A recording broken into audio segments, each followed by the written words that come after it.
This is Andrew. Hello, I'm Andrew. He's not a very experienced or hardcore gamer, I'm not an experienced nor hardcore gamer. but he really likes video games. I really like video games. So now, he's gonna talk about some of them. Hey, Disembodied Voice, thank you for your help on this whole intro thing. It's been bothering me for a couple months now. Not a problem. So, when's the next animated Anarchy? Anyway...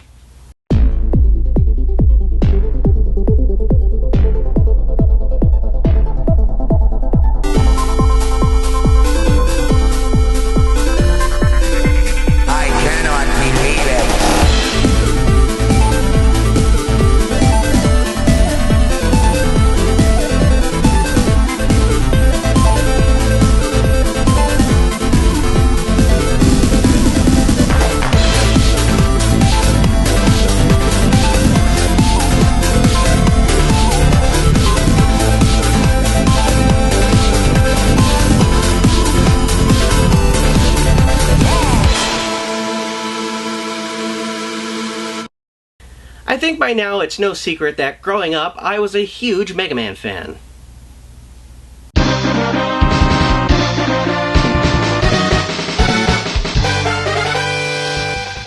And to be honest, that hasn't really changed that much today either.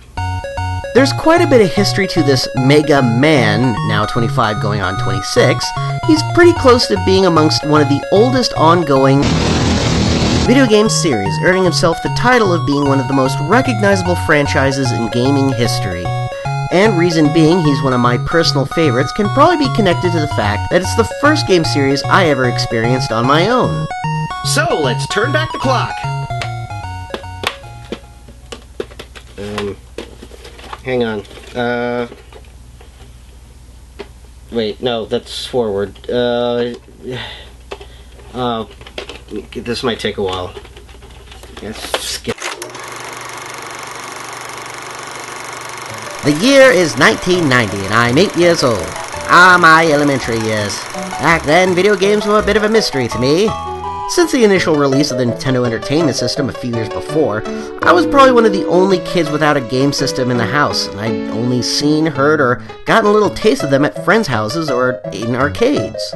First couple months I ever bugged my parents for a video game console, I received this. And, we'll probably talk about this some other time. Despite all that, I remember fondly my summer of 1990 when I stumbled deep within the aisles of a KB toy store in Buena Park, and I got my first insight into games via a magazine, Nintendo Power Magazine.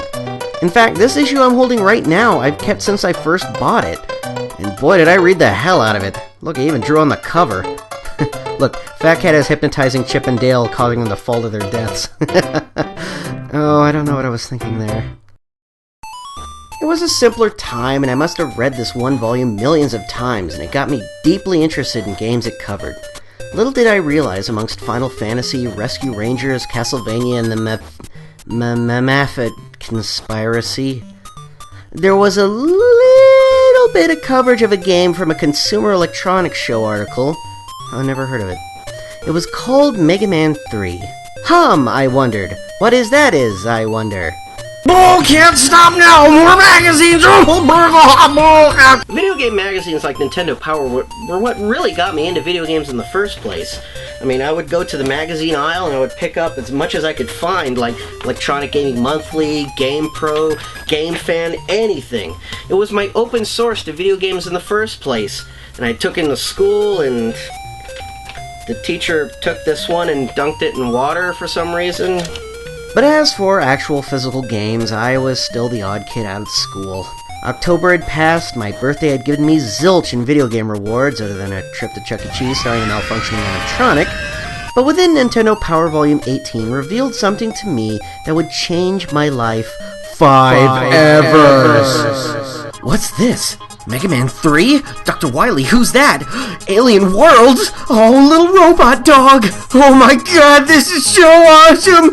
Deja vu! I was completely amazed. I had to know more. I had to play this. I had to have a Nintendo!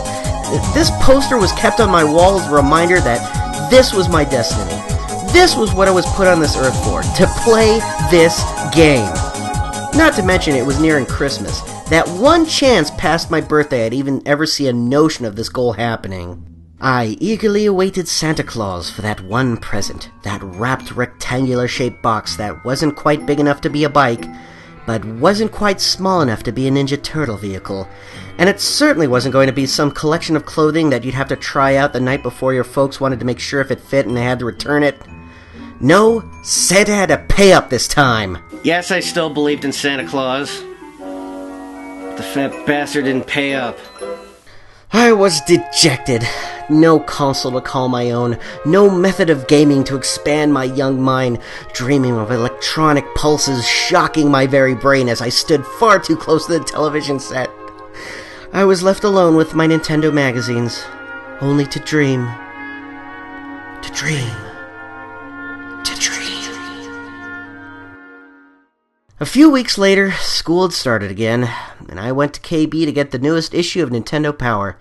And sure enough, on the shelves was Volume 20, with none else but Mega Man 3. I bolted back home to open it up, but then my parents stopped me for some reason. They directed me to the front hallway closet, the only place they knew I would never look. The magical closet of what dreams may come. And as they opened the door, I saw it. The brand new shiny black box. It was then I knew I had obtained it. A Nintendo Entertainment System with Mega Man 3.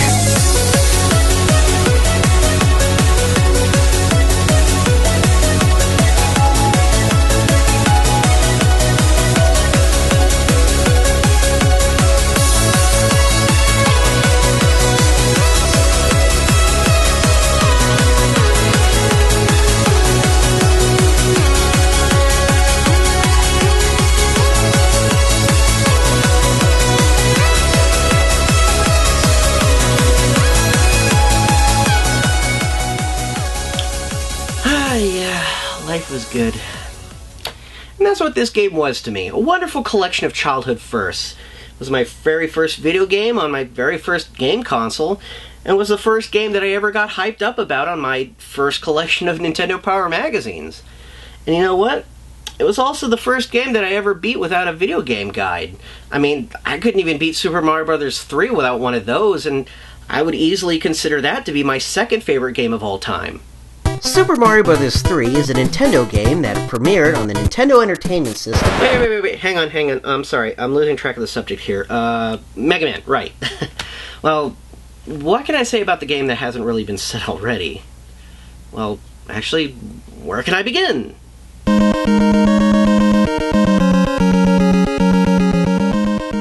And now a dramatic reading of the back of the box of Mega Man. It's Mega Man versus the powerful leaders and fighting forces of Monstropolis. That strange, multi-layered land of robot-like humanoids created by the wrongly performed experiments with human beings by Dr. Wright. Wait a minute. Mega Man, the chosen defender of the human race, for he dares to single-handedly penetrate Monstropolis' 7 separate societies to stop the rapid expansion of strange misrepresentations of humans. Damn them for misrepresenting us humans! Mega Man's goal is monumental. It must be. He must infiltrate 7 separate, heavily guarded empires. 7? By himself. By himself, he must break down and destroy the followers' empire leaders. Cutsman, Gutsman, Iceman, Bombman, Fireman, Electman, and Dr. Wily. Yeah, I guess Dr. Wily counts as a robot, man. The action involves Mega Man, armed only with laser beam weapons, encountering strange, configured humanoids. They're atop, in and out of fortified prison-like structures, strengthened with thick walls, below ice fields, hidden amid gun turrets, embedded in concrete uprights, even in subterranean passages under ice fields. Wait, ice fields again? Wow! Will you and Mega Man penetrate the 7 separate societies of Dr. Wright and preserve the human race? You're in control! Wait a minute, what? Yeah, there have been several documentations of the original story of Mega Man. But to summarize, Mega Man was a housekeeping robot created by Dr. Light along with 7 other robotic creations. his sister Roll, another housekeeping robot, Cutman, a robot built for lumberjack duty, I'm a lumberjack and I'm okay. Gutsman, a construction and heavy lifting robot, Elecman, an electrical power management robot, Bombman, a robot meant for demolition, Iceman, an Arctic excavation robot, Let's kick some ice. and Fireman, an incinerator robot meant for waste management. They were all taken away by another scientist named Dr. Wily, a frightful fellow whose jealousy and plans for world domination caused him to steal Dr. Light's inventions and set them loose to destroy the world.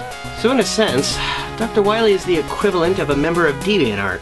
Hey everyone, check out my new character, Elecman. Isn't he awesome? Dr. Wily is a copycat. He stole my original characters. Nuh-uh! I totally made it when I was like 6 years old.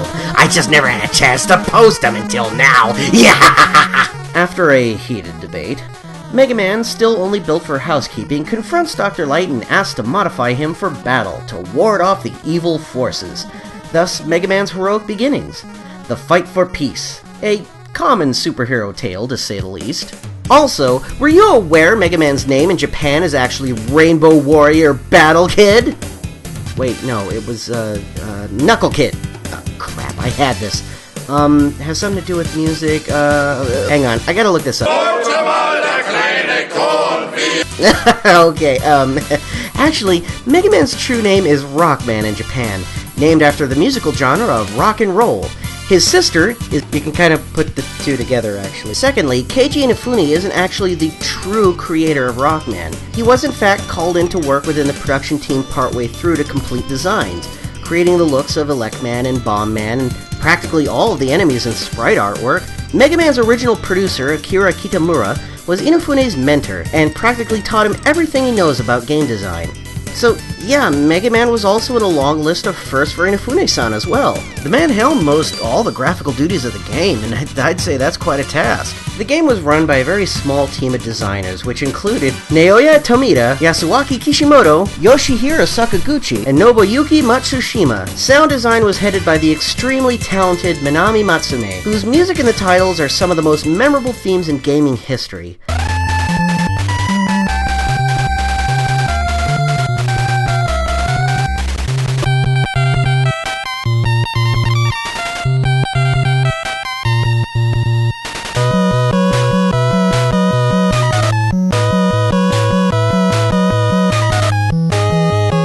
I could just hum those to myself for hours. As far as game mechanics go, it's pretty standard. Left and right, A to jump, B to shoot.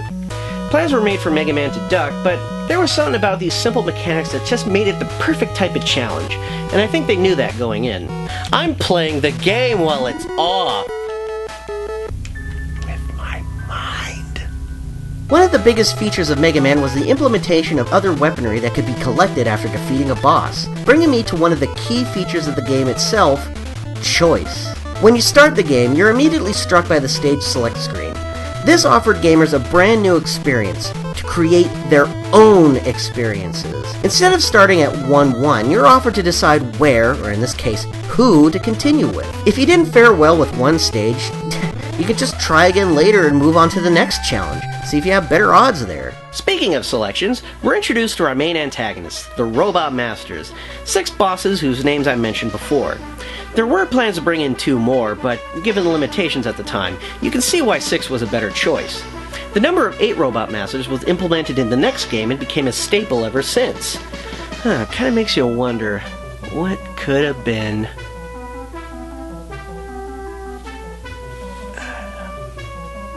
Yep, it's true. There was going to be a 7th Robot Master in the first game, by the name of Bondman, an adhesive robot whose powers were probably meant to be some sort of sticky glue-like weapon. It's a real shame this guy couldn't have been part of the series, and since their designs were both lost since production, it's likely we'll never see them in the future. Weird observation. Do you ever notice that the robots in the first game have about 3 to 4 letter names? I mean, think about it. Cut, Ice, Rock, Mega, Fire, Guts, Elec. Like short for Electricity Man?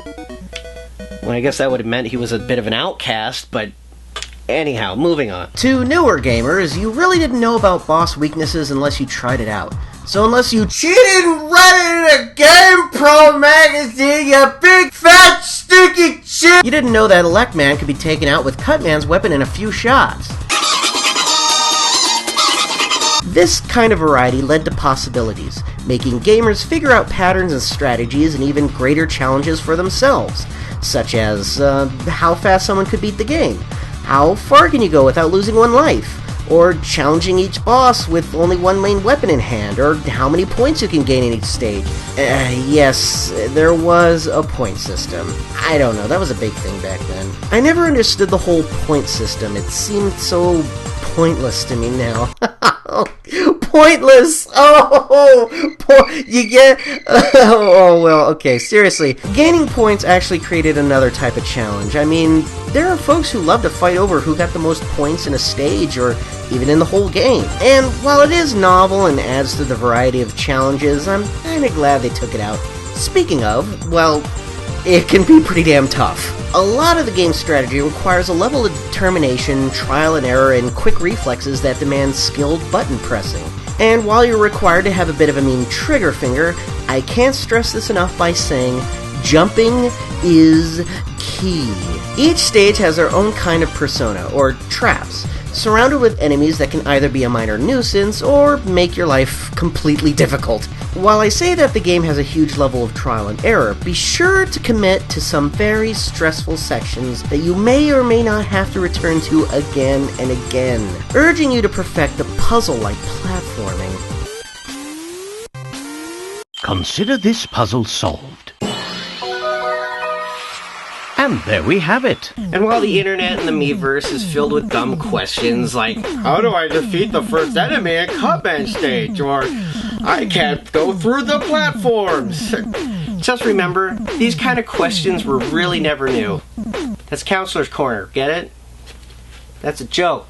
By the time you reach Dr. Wily, all bets are off. With all the skills you've earned and all the knowledge you've obtained, you are put to the test and you earn that ending. There's even a section you are required to use an optional weapon found lying around in Electman's stage, and you can only reach it if you return with either Electman's weapon or have Gutsman's power. It's stuff like this that can be borderline rage-inducing, and to another person watching you get so upset over it, I could see why they wonder why anyone would enjoy it in the first place. But that's the beauty of it. The struggle, that goal, the accomplishment. When you play life after life going by, you know there's a possible way to beating it. And while it hugs you the hell off, the difficulty can be the enjoyment. Mega Man is an accomplishment. The fact that the game's difficulty makes the player want to continue is a testament to its genius. As simple as it looks, it packs quite a wallop. And the fact that the challenge is intentional instead of lousy programming just gives it that charm that even though you lose all your lives, you have that choice to continue and fight on. To say the least. And while creating the game was also a tough task for the men and women behind it, what with pushing the limits of the console's programming, the result may not seem like much today, but back then, what they achieved was something incredible, almost revolutionary. I mean, think of games today where hundreds of thousands of employees struggle on a single title in a span of 4 or more years, and create a game that ends up getting a meh of a reaction today. And while it looks simple and even dated by today's standards, what 6 people created ended up being one of the most beautiful and memorable games that even newcomers to the series enjoy challenging themselves with. While I've only touched on the very origin of the franchise, Mega Man is a series that started through humble beginnings and continued to flourish throughout its career. While I admit it's been a little rocky these past couple years, but we have to take the good from the bad. Oh, come on! Oh, come on! Really? Come on! No! Burn it! Burn it! Yes! Yes! Oh my god! It's so beautiful! It's no secret that after all the news that has come out of Capcom, and we see no real true continuation of the series, yet, it does leave us those who do look forward to a return of our beloved franchises, a jaded outlook with no end of disappointment. But you know, I have to stop for a second and think, while there has been a lot of mudslinging, finger-pointing, and negativity, is there any hope for the series? Is there a real light or beacon at the end of the tunnel? These things run through my mind, and I don't like it. Some would say, yes, get over it, do new things, which, to their credit, I try new things all the time. But when you hold something so dear to you, you want to see it continue. I see it in people every day. Their passion, their hope, their imaginations running wild with the continued possibilities. Is there something else we could do to continue that drive? That wonderful feeling we get again and again? Even though that beloved thing is out of our hands?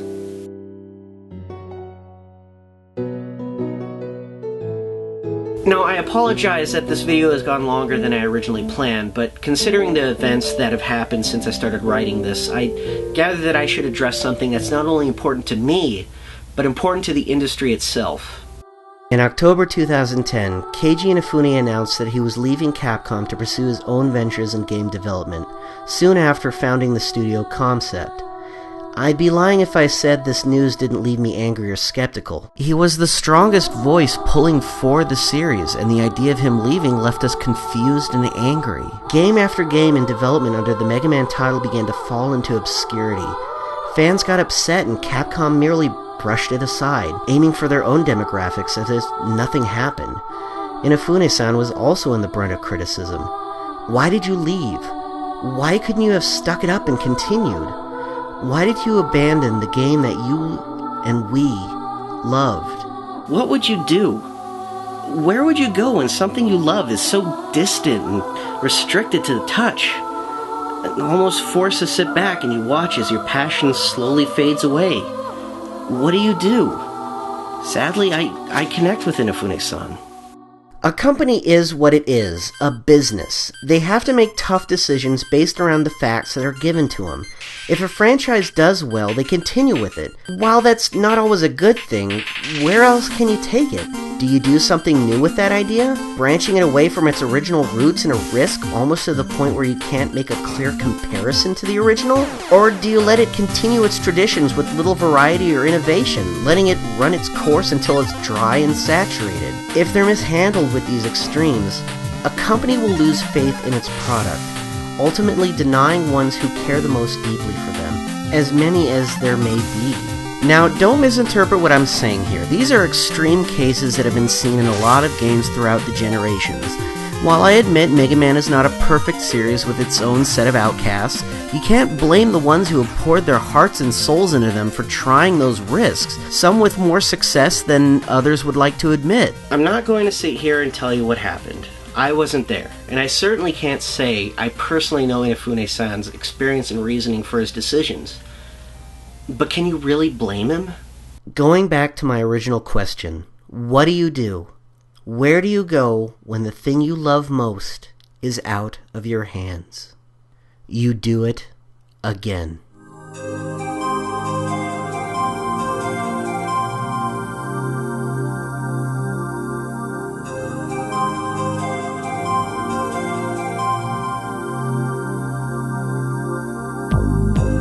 Well, we've all thought of this kind of scenario, with several fans trying numerous times to petition Capcom to return Mega Man to his original father, even though it's pretty futile. But this Kickstarter project, helmed by Inafune-san himself in his concept studio, is actually pretty ingenious. Here we have a man who loved his creation so much he had to let him go in order to save him. What could have been a tragic battle between lawyers and years of wasted talent are years that could be used to make something, to bring back what originally made the first time something wonderful in the first place. However, some would say, isn't this just a ripoff of Mega Man? Why do it again? Well, if you think of it this way, Mega Man isn't much of an original concept itself. In fact, Inafune-san has said he's always been heavily influenced by the works of Osamu Tezuka. But let's stop and think. While Inafune-san's influences did come from another, Tezuka-san as well also held his influences from Walt Disney and Max Fleischer cartoons. And even then, while we should respect them for being pioneers in animation, they weren't the first ones either. Let's look back for a little bit here. Take, for example, The Neverhood, created by Doug TenNapel, a gorgeous point-and-click adventure on the PC in the late 90s made with claymation. He wanted that spark back.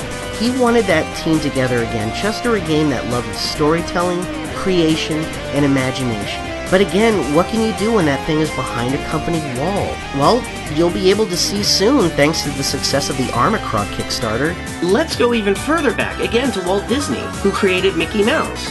You do realize that wasn't his first creation, right? If history serves us correctly, his cartoons Oswald the Lucky Rabbit were taken away from him. And once again, there is no sweeter revenge than trying it again just a little differently. It's one of those things that I personally can connect with as well. As someone who's lost an original property, I know how it feels to lose something you've worked so hard on, only to have it taken from you and manned by people who don't understand your original vision. But as time goes, you learn to move on. There's no sense in wasting time being angry or fighting when you have better chances in being inventive. And what better influence than your own heart and mind? While in this day and age we can point and yell copycat like we're comparing a traced drawing, the artist follows their heart. They know what they love and what their audience wants, and especially knows what they need. I commend Inafune-san for this. He took a difficult situation and made it work to his advantage. And in the long run, it benefits the audience and its creator. Keiji Inafune said it best himself. When you're an artist or a designer, you have your own style. The style of character that is Mega Man is my spirit. When creating Beck, I wanted to create something that had that spirit, but was also an original character. We want to make things we love despite the opposition. After all, everything's got to come from something. The challenge is taking that and making it into something new enough that we can appreciate both the old and the new. Heck, even I wish I could helm a Mega Man title one of these days. It's been a dream ever since I discovered this series at age 8. Look, I even kept all the drawings of Robot Masters. But you know, as artists, we all have our own passions and dreams, and we can handle those influences however we like as long as we have our hearts in the right place. If we can accept Battle Network, Legends, ZX, Zero X, Star Force, even the Ruby Spears cartoon, we can certainly accept Mighty No.9 and Beck being added to the memorable roster of characters and series we've grown to know and love. And I'm certainly not going to speculate about what Capcom thinks or what they'll do because of this. We can all speculate like crazy, but right now they've been taking things pretty calmly and professionally. Would you honestly want there to be a big problem? No! So why would you throw logs into the fire hoping for an explosion? So while we are getting an amazing re-envisioning of a beloved franchise by its creators, we must never forget one important thing about this.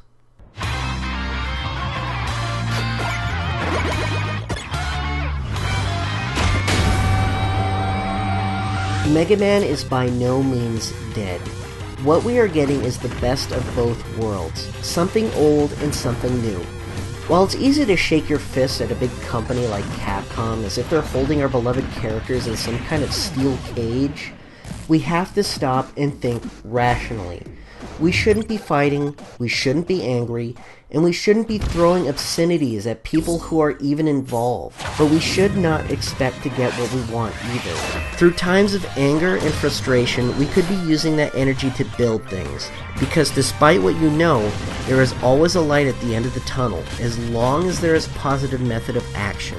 We have already made our voices heard, and you can be sure that it did not go unnoticed. Through patience, the torch will be passed to those who can continue that same passion and determination as those who began it.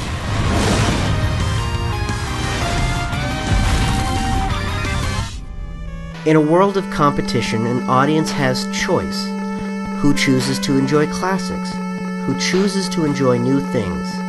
And they have the choice to enjoy both.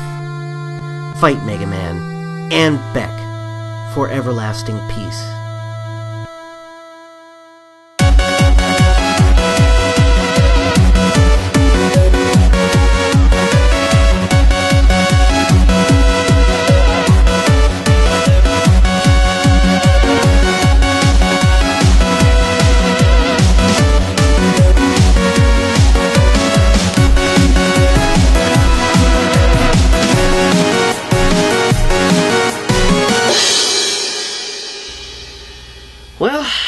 this far, why not?